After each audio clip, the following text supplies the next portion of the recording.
Chapter 2. Enjoying the Benefits of Mindfulness. The enjoyment that comes from mindfulness is a bit like the enjoyment that comes from dancing. Yes, it's only the second chapter, and we are already hitting the dance floor. Do you dance just because of the cardiovascular benefits, or for boosting your brain by following a tricky dance routine? When you dance but are over-fixated on a goal or motive, it kind of spoils it a bit, right? Dancing for the sake of dancing is far more fun. But of course, dancing for the sheer pleasure of it doesn't reduce the benefits on your mind and body of dancing. They're just the icing on the cake. Yummy. In the same way, be mindful for the sake of being mindful. Mindfulness is about connecting with your senses, being curious, exploring the inner workings of the human mind. If you're too concerned about reaping the benefits of mindfulness, you spoil the fun of it. The journey of mindfulness isn't to reach a certain destination. The journey is the destination. Keep this in mind as you hear about the various benefits of mindfulness described in this chapter, and let the dance of mindfulness unfold within you. The benefits of mindfulness relaxation, better mental and emotional health, and an improved relationship with yourself and others are just the added bonuses along the way. Continue on to discover how mindfulness can help you. Relaxing the body. The body and mind are almost one entity. If your mind is tense with anxious thoughts, your body automatically tenses as well. They go together, hand in hand. Why does your body become tense when you experience high levels of stress? The reason is mechanical and wired in the human body. When you experience stress, a chain reaction starts in your body, and your whole being prepares to fight or flee the situation.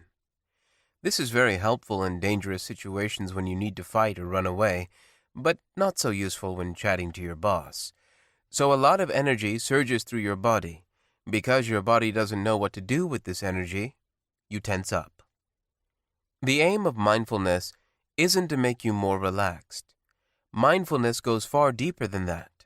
Mindfulness, a mindful awareness, is about becoming aware and exploring your moment-by-moment experience in a joyful way, if at all possible. So if you're tense, mindfulness means becoming aware of that tension. Which part of your body feels tense? Does the tension have an associated shape, color, and texture? What's your reaction to the tension? What are your thoughts? Mindfulness is about bringing curiosity to your experience. Then you can begin breathing into the tense part of your body, bringing kindness and accepting your present moment experience. Again, not trying to change or get rid of the tension. And that's it. Rest assured, doing this often leads to relaxation. Just don't make that your aim. See Chapter 12 for more on stress reduction.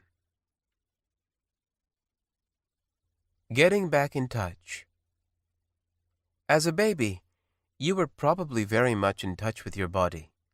You noticed subtle sensations and may have enjoyed feeling different textures in the world around you. As you grew up, you learned to use your head more and your body less. You probably aren't as in touch with your body as you were as a young child. You may not notice subtle messages that the body gives you through the mind. I'm sure that some people see the body as simply a vehicle for carrying the brain from one meeting to another. In fact, the messages between your mind and body are a two-way process. Your mind gives signals to your body, and your body gives signals to your mind. You think, I fancy reading that mindfulness book, and your body picks it up. You feel hungry, and your body signals to your mind that it's time to eat. What about the feeling of stress? If you notice the tension in your shoulders, the twitch in your eye, or the rapid beating of your heart, again, your body is sending signals to your mind. Wise words. The cracked pot. Once upon a time there was a water-bearer who carried 2 pots of water to his teacher each day. Each day he would walk to the nearest stream, fill both pots with water, and walk back, 1 pot on each side of a pole he carried across his neck. One pot was cracked, and so by the time the water-bearer reached his teacher, it was only half full. This continued for 2 years, with the water-bearer only bringing 1.5 pots of water. The perfect pot was proud of its achievements. The cracked pot was sad that it could only do half the job it was supposed to do. One day, the cracked pot said to the water-bearer, "I feel so upset and ashamed. I'm imperfect, and I can't hold a full pot of water. What use am I to anyone?" The water-bearer told the cracked pot to look on the ground as he carried it.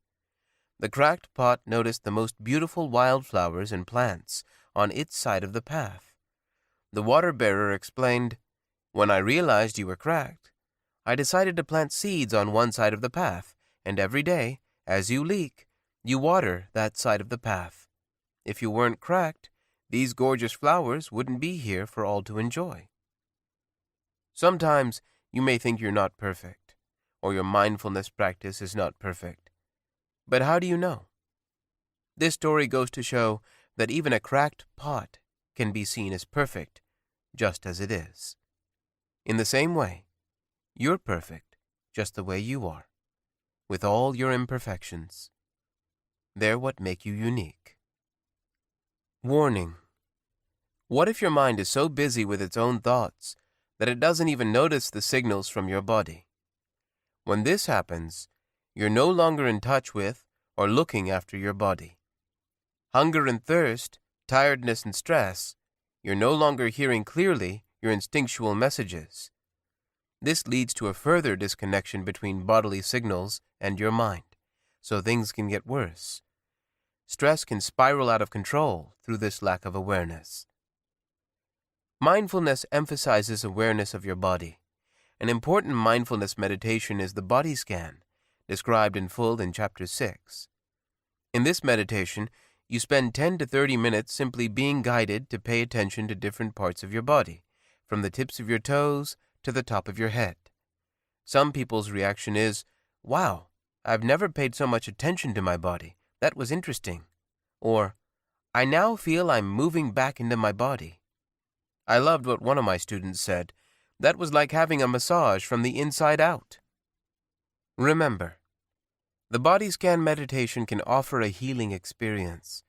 Emotions you experienced in the past but weren't ready to feel, perhaps because you were too young, can be suppressed and trapped in the body.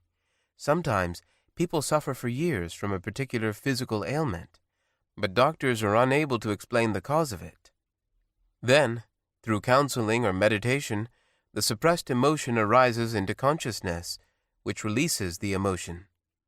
The tightness in the body, or the unexplained disease, sometimes disappear with the release of the emotion. This is another example of how interconnected mind and body really are, and of the benefits of getting back in touch with the body. Chapter 14 has more on healing the body through mindfulness. Boosting your immune system. If something's wrong with your body, normally your immune system fights it. Unfortunately, one aspect of the stress response is your immune system not working as hard. When threatened, your body puts all its resources into surviving that threat. Energy required for digestion or immunity is turned off temporarily. Remember, stress isn't necessarily bad for you. If your stress levels are too low, you're unable to perform effectively and get bored easily. However, if you're stressed for sustained periods of time at high levels, your body's natural immune system is going to stop working properly.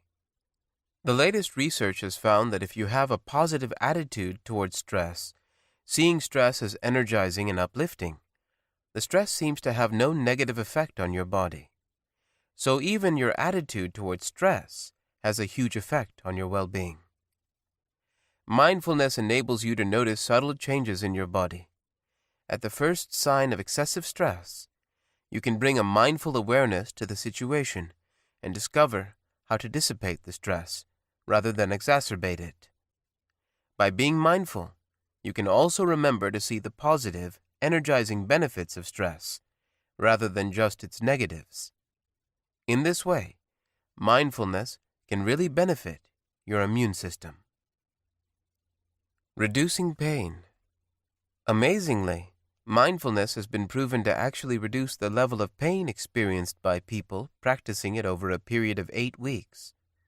I've had clients who couldn't find anything to help them manage and cope with their pain until they began using mindfulness meditation.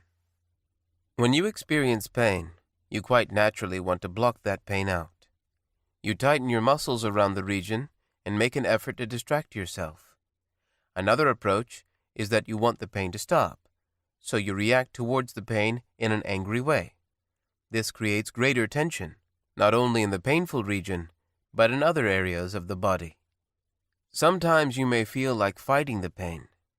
This creates a duality between you and your pain, and you burn energy to battle with it. Or perhaps you react with resignation. The pain has got the better of you, and you feel helpless. Tip: mindfulness takes a radically different approach. In mindfulness, you're encouraged to pay attention to the sensation of pain, as far as you can. So, if your knee is hurting, rather than distracting yourself or reacting in any other way, you actually focus on the area of physical pain with a mindful awareness. This means you bring attitudes like kindness, curiosity, and acknowledgement towards the area of pain as best you can. This isn't easy at first, but you can get better with practice. You can then consider the difference between the sensation of the physical pain itself and all the other stuff you bring to the pain. You begin to understand the difference between physical pain and psychological pain. The physical pain is the actual raw sensation of pain in the body, whereas the psychological pain is the stress, anxiety, and frustration generated. Through mindfulness, you begin to let go of psychological pain so that only the physical pain is left. When the psychological pain begins to dissolve, the muscle tension around the physical pain begins to loosen, further reducing the perception of pain. You begin to be able to accept the pain as it is in this present moment.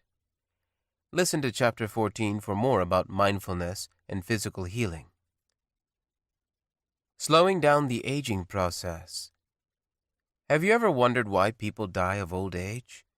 What exactly is the aging process? Scientists have discovered that aging occurs quite naturally in your cells. The scientists, Elizabeth Blackburn and colleagues, who discovered this, won the Nobel Prize in Medicine back in 2009 for this finding. All your cells contain DNA, the information needed to reproduce each cell. These bundles of DNA are protected with small caps called telomeres, which are like the protective ends of shoelaces. The caps prevent the chains of DNA from fraying. The older you get, the more these caps shorten. Eventually, they disappear completely, and your cells are unable to reproduce. That's called dying of old age. This wearing out of the caps at the ends of DNA bundles is associated with many diseases of old age, like cancer, heart disease, diabetes, and arthritis. Previously, scientists thought that this shortening of telomeres was inevitable. The good news, however, is that the healthier your levels of stress, the slower these telomeres wear out. Research on groups that practice mindfulness meditation has shown that telomeres can actually be lengthened. This is an incredible finding. A mental discipline of mindfulness affected the microscopic genes in the bodies of those in the study and effectively reduced the rate of aging. Those mindful meditators who felt the most positive benefit were the ones with the most improved telomere lengths. So, no more need for Botox, anti-aging cream, or plastic surgery. Just practice mindfulness. It's cheaper, and you'll probably look more beautiful and live to a ripe old age. Wise words. Don't try harder. A martial arts student went to his teacher and said earnestly, "I'm devoted to studying your martial system. How long will it take me to master it?" The teacher's reply was casual, 10 years. Impatiently, the student answered, "But I want to master it faster than that. I'll work very hard. I'll practice every day, 10 or more hours a day if I have to." "How long will it take then?" The teacher thought for a moment and replied, 20 years. What does this story mean to you? To me, it shows that hard work and attaining a goal don't necessarily go together. Sometimes, especially when practicing something like mindfulness, you need simply to let things unfold in their own time. If you're anxious, you may just block your understanding. Mindfulness is about letting go, not trying harder. Calming the mind. Your mind is like the ocean, occasionally wild, and at other times calm. Sometimes your mind goes from thought to thought without stopping to rest. At other times, your thoughts come more slowly and have more space between them. Mindfulness isn't so much about changing the rate of your thoughts, but about noticing the thoughts arising in the first place. By taking a step back from your thoughts, you can hover above the waves. The waves are still there, but you have more possibility of watching the show rather than being controlled by the thoughts themselves. Remember, think of your mind like a good friend. If you invited your friend to your home, how do you treat her? Should you force her to drink coffee, eat 3 chocolate biscuits, and listen to you talk about your day, even if she doesn't want to? She may prefer tea and plain biscuits and want to talk about her day too. You ask her what she'd like, in a kind and friendly manner. In the same way, treat your mind like a friend. Invite your mind to pay attention to your breath or the work you're doing. When you notice that your mind is restless, acknowledge this. Smile and gently ask your mind to refocus. The gentle approach is the only way. If you currently treat your mind like your enemy, this shift in attitude could make a significant difference. Your brain is telling you stories. Scientists are interested in how the sense of self is created in your brain. You know that you're alive, but how? That's what scientists are studying. Researchers discovered that your brain is constantly telling you stories about who you are, what your relationship is to the people you're with, where you're going, what you're going to do this week, and so on. Let's call this your storytelling self. But what if you're telling yourself negative stories? Stories about how you're not good enough and that you're undeserving of happiness and success. It can become a real energy drain. Fortunately, I've got good news for you. The storytelling self isn't always in operation. There's also a present moment self. When this part of your brain is activated, you're living in the here and now, connecting with your senses. People who practice mindfulness exercises can increase the amount of time they operate with this present moment self, and can help themselves to become happier people. So watch out when your mind is telling stories about you, especially discouraging stories, and then smile and turn your attention to one of your senses. By smiling, you're helping yourself see the positive side of your situation rather than setting up a battle in your mind. And connecting with your senses helps to disengage the ruminative storytelling brain from taking over your mind. Listening to your thoughts. Everything man-made around you was originally a thought in someone's head. Many people consider thought to be all-powerful. All your words, all your actions and activities, everything is motivated by thought. So, being aware of the kind of thoughts going through your mind makes sense. Have you ever noticed how you have the same sort of thoughts going around and around in your head?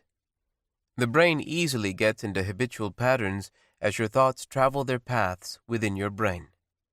Neurons that fire together wire together. Each time you have a particular thought or carry out a particular action, you slightly increase the chance of having the same thought again. Through repeated thinking or action, the connection between neurons strengthens. If you aren't mindful of these thoughts or actions, you may have all sorts of negative, untrue, unhelpful thoughts or behaviors that influence your life without you even being aware of them or questioning the truth or validity of them. For example, let's say a client gives you a negative feedback for some work you did.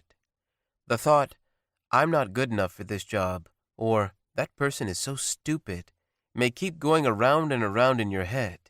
You feel rough, your sleep is impacted, and you can't properly focus on today's tasks. That's not a great help. But fret not. Mindfulness to the rescue. Mindfulness encourages you to watch your thoughts, emotions, and actions. Then you're better able to notice unhelpful thoughts and question their truth. Additionally, just being mindful of thoughts and emotions with a sense of warmth seems to naturally dissipate them. They become far less of a problem. Listen to Chapter 6 for a sitting meditation that includes mindfulness of thoughts and emotions. Making better decisions. Every moment of every day, you make decisions, whether you're aware of them or not. You made a decision to listen to this chapter. At some point, you'll decide to stop and do something else. Even if you decide to make no decisions, that's a decision too. More significant decisions you have to make have a bigger impact, and a good decision is highly desirable. All you do and have at the moment is mostly due to the decisions you made in the past. Remember, awareness of your body can help you make better decisions. A gut feeling, sometimes called intuition, is a signal from your belly telling you what to do, and has been found in some experiments to be faster and more accurate than logical thinking, especially for more complex decisions involving lots of factors. Research shows that there's a mass of nerves in the gut, and some euphemistically call it the gut brain. Tapping into intuition is routinely used by top entrepreneurs and CEOs of corporations to make critical decisions with great success. Other research has found people who tend to be luckier often practice mindfulness and use their intuition to make better decisions about work, home, or their relationships. So be more mindful and make luckier choices in your life. Richard Branson, founder of the Virgin Group, says he makes most of his decisions based on gut instinct. If he relied on pure logical thinking and advice from accountants, he wouldn't have started Virgin Atlantic, Virgin Galactic, or many of his other ventures. Relying on his feelings, and not just pure reason, has made him both a multi-billionaire and a great philanthropist. Why is gut feeling so effective? Your unconscious mind has far more information than your conscious mind can handle. Making decisions just based on conscious logical thought misses out on the huge capacity of the unconscious brain. Mindfulness helps to deepen your level of awareness and helps you to begin to tap into your intuitive side. Coming to your senses. One of the key ways of becoming more mindful and of calming the mind is to connect with your senses: sight, sound, touch, smell, and taste. Consider the expressions, "That was sensible," "I sense something's wrong," and "She's come to her senses." People's use of the word sense shows we appreciate and value being in touch with our organs of perception. You know innately the value of connecting to your senses if you want to make a sensible decision. What's the benefit of purposefully connecting with your senses? Well, if you aren't paying attention to the stimulation coming through your five senses, you're only paying attention to your thoughts and emotions. You're not aware of anything else. Your thoughts are mainly based on your experiences from the past, from memory. You may imagine something new, but on the whole, your mind reworks past experiences or projects ideas into the future based on your past experiences. Emotions are also influenced by your thoughts. So, without paying attention to your senses, you're stuck with your own thoughts and emotions based on the past instead of the present. By purposefully connecting with one of your senses, say touch, you begin naturally to calm your mind a little. In mindfulness, you can begin by focusing on your breathing. Focus on your belly stretching or your chest expanding, or perhaps the movement of the air as it enters and leaves your body. By focusing on a particular sense, in this case the sense of touch, you're focusing your attention. Rather than your mind wandering wherever it pleases, you're gently training it to stay on one object, namely, your breathing. And in the same way as you train a puppy to walk along a path and not keep running off, each time your attention strays, you bring it back, just as you would gently pull the puppy back to the path. You're discovering how to be gentle with yourself, as well as finding out how to focus your attention. See Chapter 6 for a short mindful breathing meditation. By coming to your senses mindfully, you are doing the following: training your attention to focus, being kind to yourself when your mind wanders off, realizing that you have a certain amount of choice about what you pay attention to, understanding that you can deliberately choose to shift attention away from thinking and into the senses, calming your mind, and developing a sense of clarity. Creating an attentive mind. Attention is essential in achieving anything. If you can't pay attention, you can't get the job done, whatever the job is. Mindfulness trains your attention by sustaining your attention on one thing, or by switching the type of attention from time to time. Daniel Goleman, author of the book Emotional Intelligence: Why It Can Matter More Than IQ, recently published a book called Focus: The Hidden Driver of Excellence. He explains just how important focus is in every domain of our lives. He also identified a research study that imaged the brains of people practicing mindfulness of breath. Try it yourself in Chapter 6. Researchers found 4 different stages while the brain went through the following mental workout. 1. Focus on your breathing. The part of the brain that deals with focus is activated. 2. Notice that your brain is on a train of thought. The part of the brain that notices that your attention has drifted off into a train of thought is activated. 3. Let go of that train of thought. The part of the brain that enables you to let go of your thoughts is activated. 4. Refocus on your breathing. The part of the brain used to refocus on the object you wish to focus on is reactivated. The parts of the brain dedicated to each of these processes were strengthened through repeated mindfulness practice. If you do this exercise regularly, you'll become more adept at focusing on whatever you need to pay attention to, whether it's writing an email, listening to a loved one, or watching a sunset. Your attention can be focused in different ways. Narrow attention is focused and sharp, like the beam of a laser. You may use this type of attention when chopping vegetables or writing a letter. Wide attention is more open and spacious, like a floodlight. When you're driving, ideally your attention is open, so you notice if a car moves closer to you from the side, or if children are playing farther ahead. Outer attention is attention to the outer world through your senses. Inner attention is an awareness of your thoughts and feelings. Observer or witness awareness is your capacity to know what type of attention you're using. For example, if you're drawing a picture, you're aware that your attention is narrow.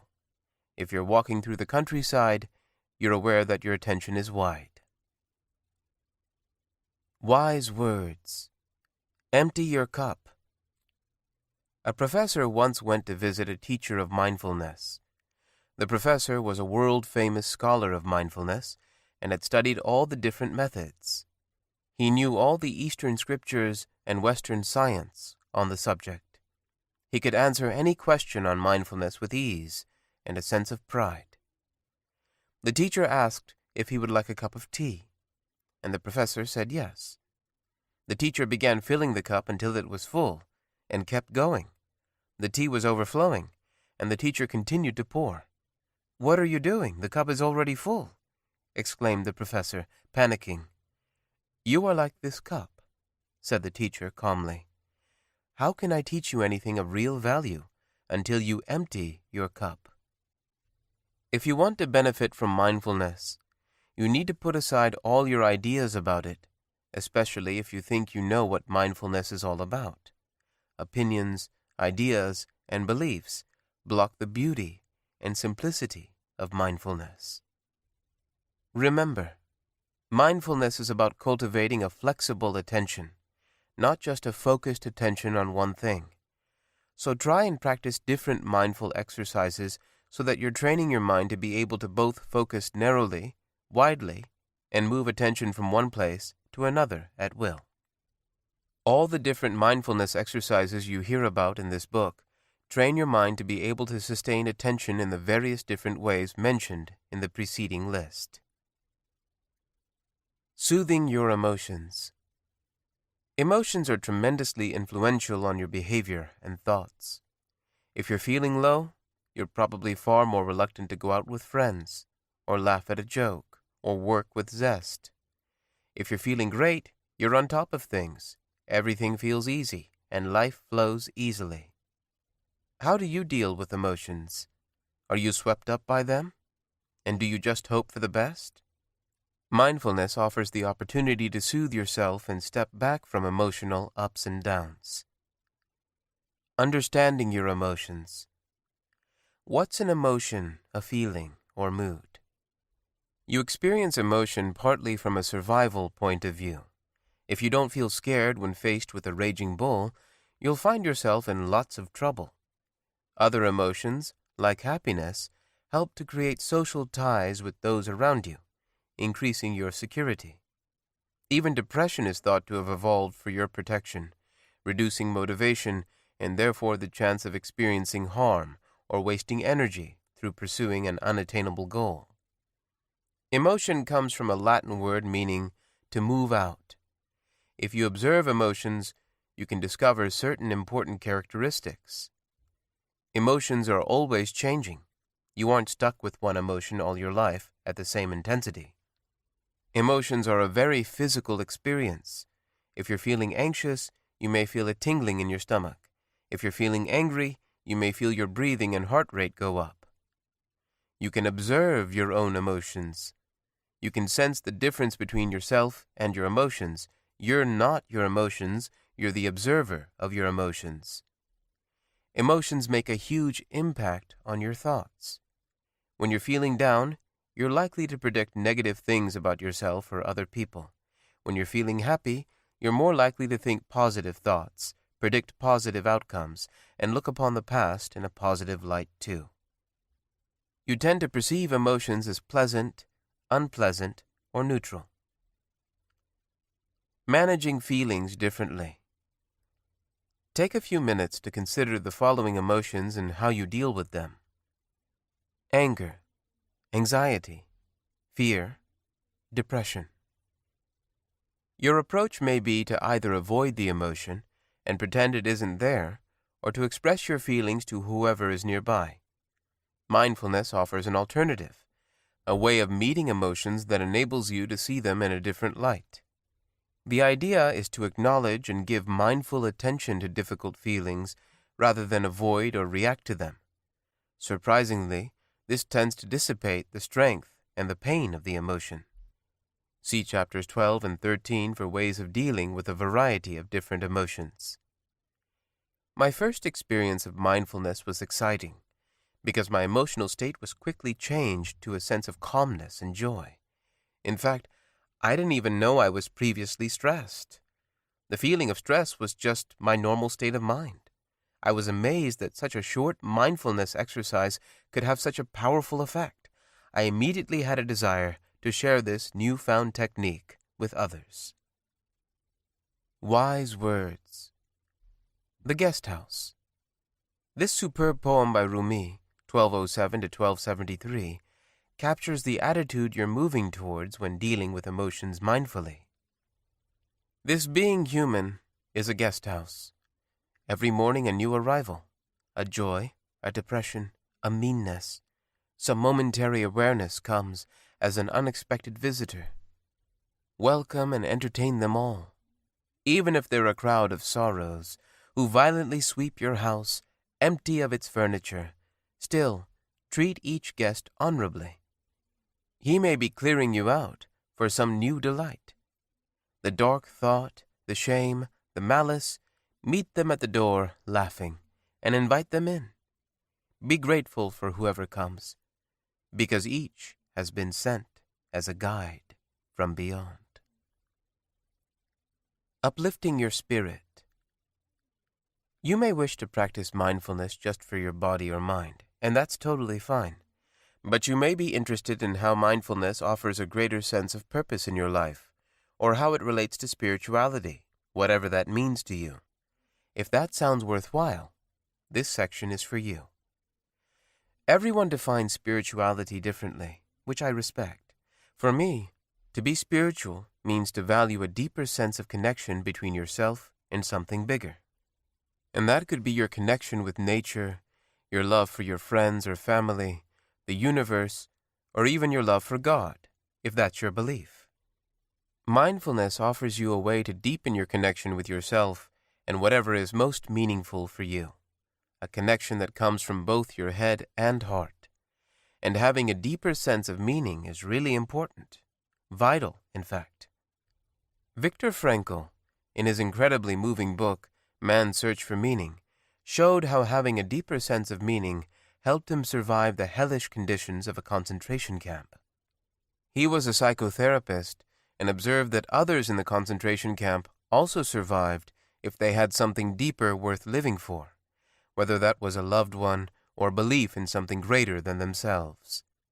He ended up creating a whole new therapy based on helping people find greater meaning in their lives. Tip: take a few moments to reflect or write down what's most important for you. Is it your friends, family, or a loved one? Do you love nature and yearn to spend time with her? Do you have certain values that are most meaningful for you? Perhaps you believe in a God. Or maybe you're a fan of the Star Wars movies and want to be one with the Force. Sorry, no lightsabers are included with the current edition of the book. Whatever you find most meaningful in your life, once you start practicing mindfulness, your connection may deepen. And as your sense of meaning and connection grows, you're likely to have a greater resilience and stability from the challenges that life throws at you. This is a healthy development, and one I hope you'll consider exploring and enjoying at a pace that feels right for you. Knowing thyself, discovering your observer self. Before examining my sense of self and relationship with the world, I used to believe that I was a tiny, isolated human being living in the corner of a city on a planet called Earth, fighting to survive on my own. However, through mindfulness, I began to discover a totally different and satisfying dimension of myself that I'd overlooked. Mindfulness helps you to see things from a more holistic perspective. Having a sense of a deeper dimension and connection with the world around you puts the waves of life's challenges into a much bigger context. If you feel interconnected with other people, nature, or even the universe, you're part of something bigger. If you're the ocean, what trouble do waves give you? This journey begins with a deeper connection with yourself. Inscribed above the ancient Greek temple of Apollo at Delphi is the phrase, "Know thyself," a vitally important concept for Greek philosophers like Socrates. But self-reflection isn't advocated so much in the 21st century. Wise words, the lion and the sheep. Mindfulness naturally leads to self-examination, examination of who's doing the mindfulness in the first place. The following story may help to illustrate the realization that can take place. A lion cub accidentally strayed away from its mother and ended up with a flock of sheep.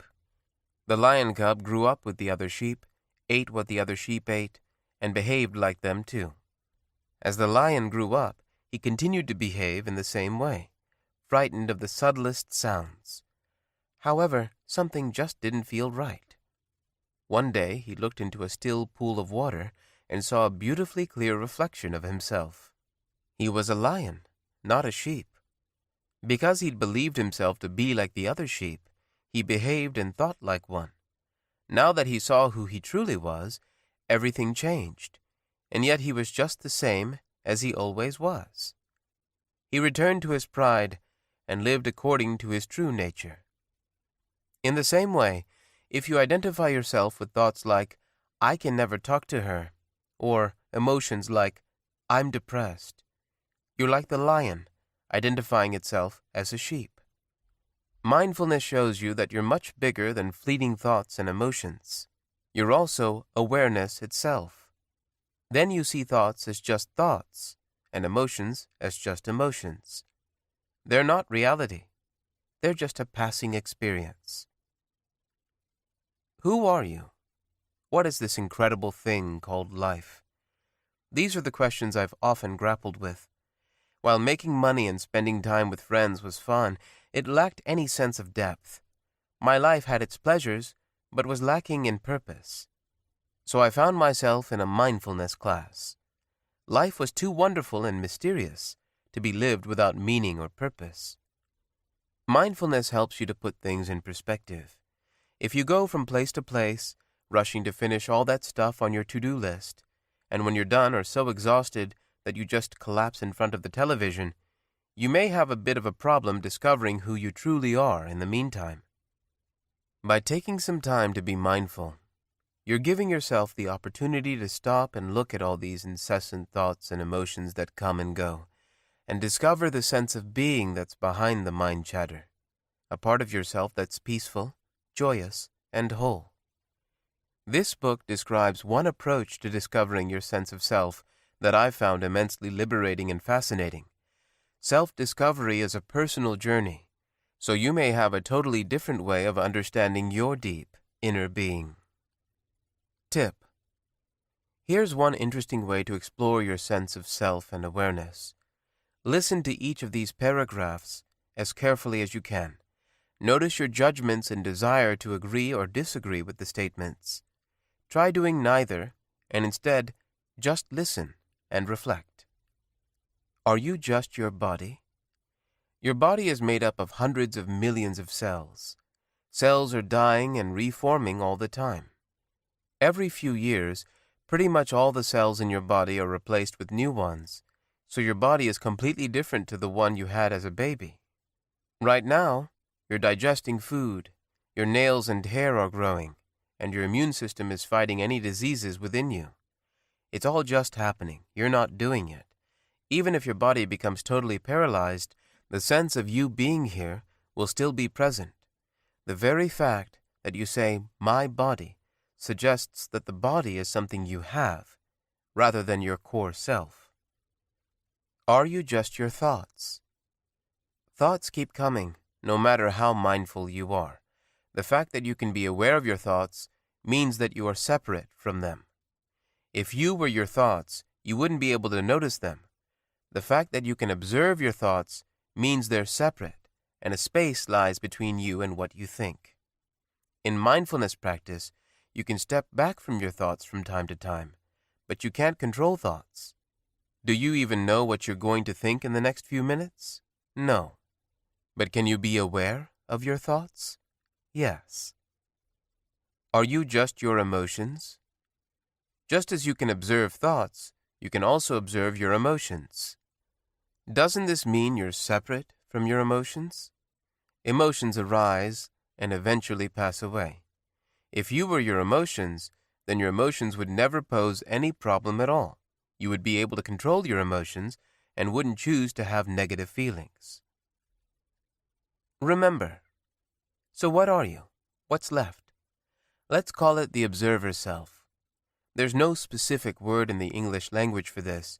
If you're the observer, you can't be that which you observe.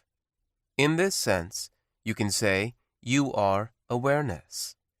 Thoughts and ideas, emotions and images, desires, fears and actions arise in you, but you're aware of them all. Everything arises in awareness, in being. That's what you are. You aren't just the thought, "I'm Shamash," or "I'm Jane." You're that sense of presence that underlies experience. These are some of the attributes of awareness, or the observer self. You're always aware. Sometimes that awareness is lost in thoughts and dreams. Sometimes it's connected with the senses. Awareness happens by itself. Awareness is different to attention. Attention or mindful awareness is something to be cultivated and trained, which is what most of this book is about. But pure awareness is your inner self. To be aware takes no effort. You don't need to do awareness. Awareness is effortlessly operating right now as you listen. You can't turn off or run away from awareness. Awareness comes before thought. As a baby, you had awareness without words and ideas. Thoughts and concepts come after awareness. In terms of awareness, you're both no thing and everything. Without awareness, nothing would exist for you. With awareness, you're a part of every experience you have. This sounds contradictory, but look into these concepts yourself. Ask yourself what your daily experience would be like without awareness. Having heard all these attributes of awareness, what's your reaction? Whether you believe these ideas or not isn't important. What is important is examining and exploring these ideas for yourself. As Socrates said, the unexamined life is not worth living. I've personally found looking deeper into my identity to be completely transformative and liberating. Mindful self-discovery is the ultimate exploration for me. Tip: spend a few minutes resting as an observer of your moment-to-moment experience. This can turn out to be an incredibly peaceful experience. That's a meditation in itself. No need to react to your thoughts, emotions, or any other sensations. Just watch the experiences arise and fall again. Be the observer's self, and if you find yourself trying too hard, don't forget to smile.